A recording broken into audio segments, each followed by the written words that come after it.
Magandang hapon po sa inyong lahat. Narito na po ang official PCSO lottery results ngayong 5 p.m. draw. October 11, 2025, araw po ng Sabado.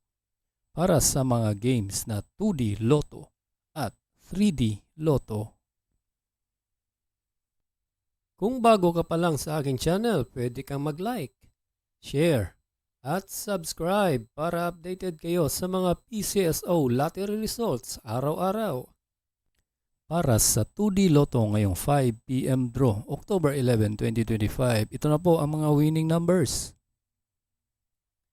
23 and 8 in exact order.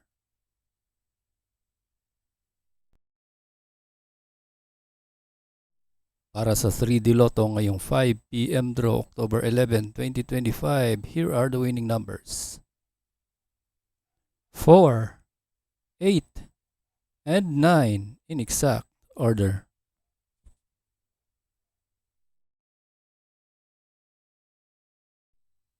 Congratulations po sa lahat ng nanalo at kita-kits mo tayo mamayang 9 p.m. draw. Thank you for watching. God bless us all.